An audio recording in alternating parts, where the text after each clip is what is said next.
بسم اللہ الرحمن الرحیم۔ آج جس ٹاپک پہ ہم بات کرنے جا رہے ہیں وہ ہے رائٹنگ فیلڈ نوٹس، کہ فیلڈ نوٹس کیسے لکھے جاتے ہیں۔ تو اگر ہم فیلڈ نوٹس کو ریفر کریں تو یہ کیا چیز ہے کہ ایسے ٹریننگ ٹیچرز جو کہ فیلڈ میں جاتے ہیں اور جا کر اپنی ٹریننگ کمپلیٹ کرنا چاہ رہے ہوتے ہیں، انہوں نے اپنی فیلڈ اسٹڈی جب کرنی ہے اس کے دوران انہوں نے جو اپنے نوٹس تیار کرنے ہیں تاکہ وہ یہ دیکھ سکیں کہ انہوں نے اس دوران میں کیا کام کیے ہے، اور اس کے ساتھ ساتھ وہ یاد رکھ سکیں کہ انہوں نے مختلف بیہیویئرز جو انہوں نے اسٹڈی کیے ہیں اور اس کے ساتھ ساتھ جو مختلف ایکٹیویٹیز اختیار کی ہیں، اور اس کے ساتھ ساتھ مختلف جو واقعات انہوں نے ہوتے ہوئے دیکھے ہیں، اور اس کے ساتھ انہوں نے دوسرے فیچرز جو ہیں جو آبزرویشن کرتے ہوئے انہوں نے آبزرو کیے ہیں، ان تمام کا جب ریکارڈ رکھنا ہوتا ہے تو اس کو ریٹن شیپ میں جب لانا ہے تو اس کو ہم کہہ سکتے ہیں کہ یہ فیلڈ نوٹس ہوتے ہیں۔ تو فیلڈ نوٹس جو ہیں ان کو عام طور پر یہ کہا جاتا ہے کہ ٹیچرز جو ہیں ان کو ان کی ایویڈنس کے طور پر، یعنی ثبوت کے طور پر اسٹڈی کرتے ہیں ان ٹریننگ ٹیچرز کے، کہ انہوں نے جا کے فیلڈ میں کیا ٹریننگ حاصل کی، کیا کچھ انہوں نے کام کیے ہیں، تو تاکہ یہ دیکھ سکیں کہ انہوں نے اپنی ٹریننگ کے دوران میں کلچر کیا تھا وہاں کا، اس ادارے کا، اور اس میں سوشل سچویشن کیا تھی اس دوران، اور یا پھر یہ کہ وہاں پہ اسٹڈی کے دوران میں کیا فینومینا تھا، کیا صورتحال تھی جس میں انہوں نے اپنی جو اسٹڈی جو ہے اس کو جاری رکھا ہے۔ تو اس کو دیکھتے ہیں کہ فیلڈ نوٹس میں کیا اپروچ اختیار کی جاتی ہے فیلڈ نوٹس لکھنے کے لیے۔ تو اس میں یہ دیکھتے ہیں کہ یہ دیکھنا ہے کہ آپ کس کس طریقے سے نوٹس لے سکتے ہیں اپنی آبزرویشن کے حوالے سے، کہ آپ نے جو اسٹڈی کی ہے اس میں آپ نے پرسنل ڈسکرپشن کیسے آپ نے کرنی ہے، کیسے آپ نے تیار کرنا ہے اپنے نوٹس کو، اور اپنی جو اس ٹائم کے دوران جو آپ نے وقت گزارا ہے کسی ادارے میں، تو اس کے دوران میں آپ نے اپنی پرسنل ڈیولپمنٹ کیسے حاصل کی ہے، اور جیسے جیسے ٹائم گزر رہا ہے اور آپ نے جو جو ایکسپیرینسز حاصل کیے ہیں اس فیلڈ میں، اسکول میں، اس ادارے میں، تو اس کے دوران میں فیلڈ ورک کے دوران میں آپ کے کیا ایکسپیرینسز ہوئے ہیں، اور اس کے ساتھ ساتھ فیلڈ نوٹ جو ہیں ان میں دو عام طور پہ حصے کہتے ہیں، دو پارٹس ہوتے ہیں۔ ایک تو یہ ہے کہ اس کا ڈسکرپٹیو انفارمیشن ہوتی ہے، یعنی بیانیہ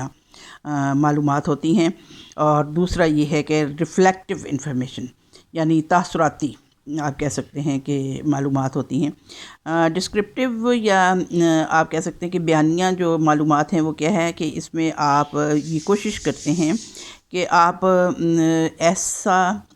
ڈاکیومنٹ تیار کر سکیں، ایسی دستاویز تیار کر سکیں جس میں جو بالکل درست ہو، اور اس میں وہ تمام تر معلومات درج کی گئی ہوں جس میں جو کہ بالکل درست ہوں، ڈیٹا ایسا کلیکٹ کیا گیا ہو، جیسے کہ آپ دیکھ سکتے ہیں کہ ڈیٹ اور ٹائم، کس ڈیٹ پہ آپ گئے ہیں، کیا تاریخ تھی اور کیا وقت تھا آپ کے جانے کا۔ اس کے ساتھ ساتھ آپ نے یہ بھی دیکھنا ہے کہ سیٹنگ کیا تھی، اور اس میں ایکشن کیا کیا کیے گئے تھے، اور پھر یہ ہے کہ بیہیویئر کیا تھے، کس قسم کا کردار ادا کیا گیا، اور کس کس سے آپ نے کنورسیشن کی، گفتگو کس سے ہوئی، یعنی ٹیچر سے ہوئی، اسٹوڈنٹ سے ہوئی، ہیڈ ٹیچر سے ہوئی، اور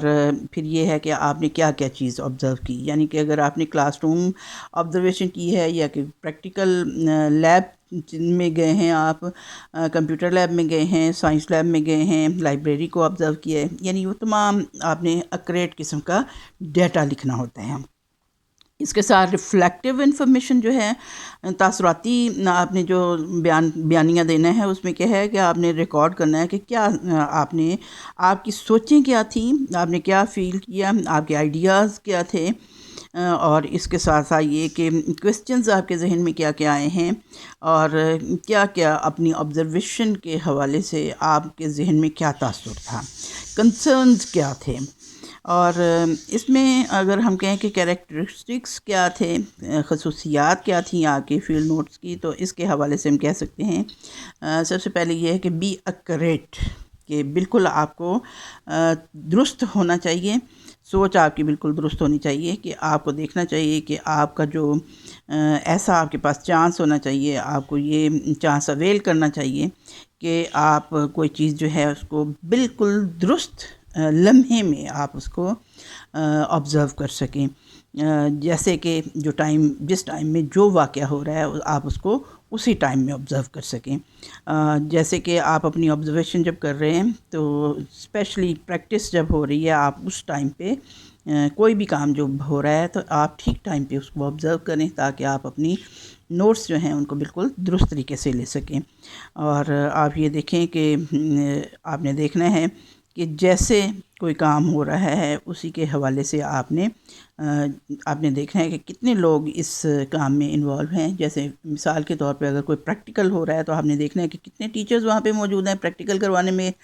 اس میں ہیلپ کرنے کے لیے کون سا عملہ ہے۔ پھر جیسے لیبارٹری میں آپ دیکھتے ہیں کہ ہیلپنگ کتنے افراد ہیں، پھر اسٹوڈنٹس کتنے ہیں، یعنی گروپ آف اسٹوڈنٹس کتنے ہیں۔ ہر چیز جو ہے وہ ایکوریٹ ہونی چاہیے آپ کے پاس، اور یہ بھی دیکھنا چاہیے کہ انوائرمنٹ کیا تھا اور سوشل ڈائنامکس کیا تھے، آس پاس کی صورتحال کیا تھی، ماحول کیسا تھا، ہر چیز جو ہے اس کو بالکل درست آپ کا اندازہ ہونا چاہیے۔ پھر یہ ہے کہ بی آرگنائزڈ، یعنی آپ کو بالکل منظم ہونا چاہیے۔ یہ نہیں ہے کہ آپ کوئی بات ادھر کی لیں کوئی بات ادھر کی لیں، بلکہ اپنے آپ کو بالکل منظم طریقے سے آپ نے دیکھنا ہے، کہ چونکہ آپ اپنے نوٹس لینے کے لیے بالکل آپ کو ایکوریٹ ہونا چاہیے، منظم ہونا چاہیے، آپ کے پاس ہر چیز موجود ہو تاکہ آپ منظم طریقے سے اپنے نوٹس لے سکیں، اور جو بھی آپ نے آبزرو کرنا ہے اس کو ایکٹیولی آپ آبزرو کر سکیں، اور چاہے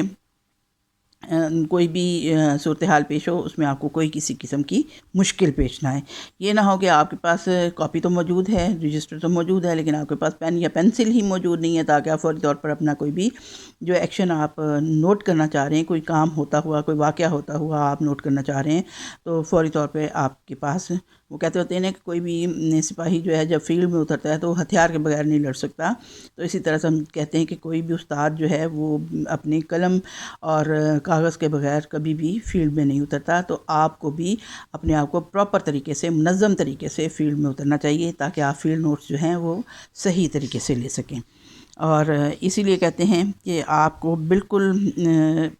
پلان جو ہے اپنا پراپرلی تیار کرنا چاہیے، تاکہ آپ جو کوئی بھی ڈاکیومنٹ تیار کرنا چاہتے ہیں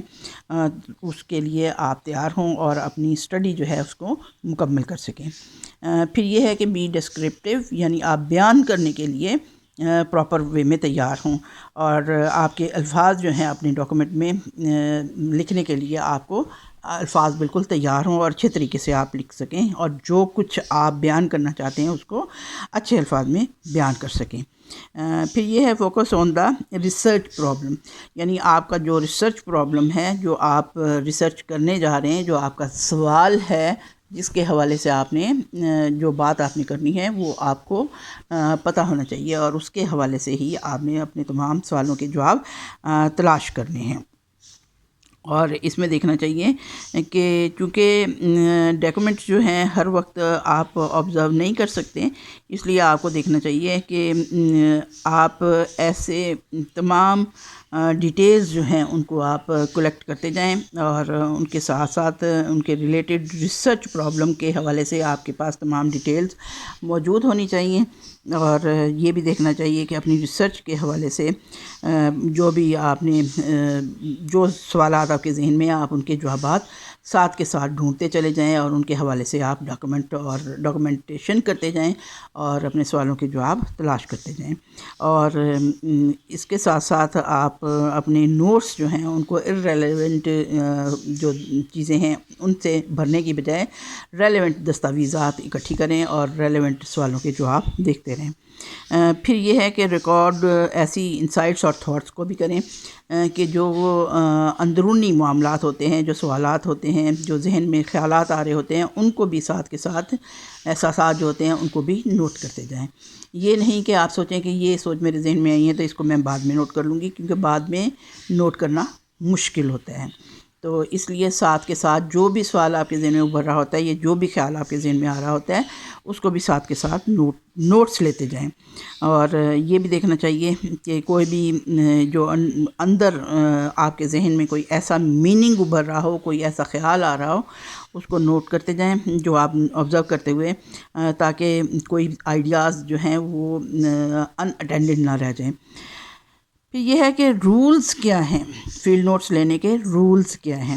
تو اس کے حوالے سے آپ نے یہ دیکھنا ہے کہ آپ اپنے جتنے بھی ایلیجیبل ہینڈ رائٹنگ جو ہے آپ کی وہ ہونی چاہیے، تاکہ آپ یہ نہ ہو کہ لکھے موسیٰ پڑھے خدا۔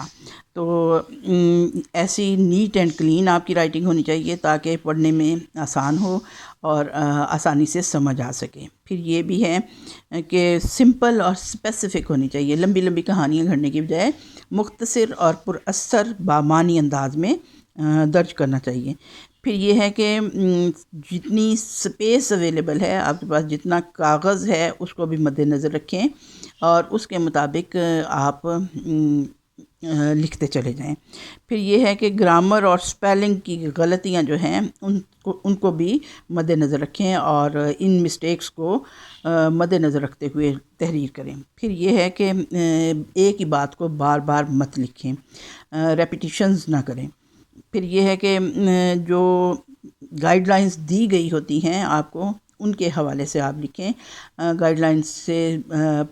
فار اوے جا کے لکھنے سے گریز کریں۔ اور یہ ہے کہ دوسروں کو کاپی کرنے کے بجائے اپنے احساسات، اپنے خیالات کو قلم بند کریں۔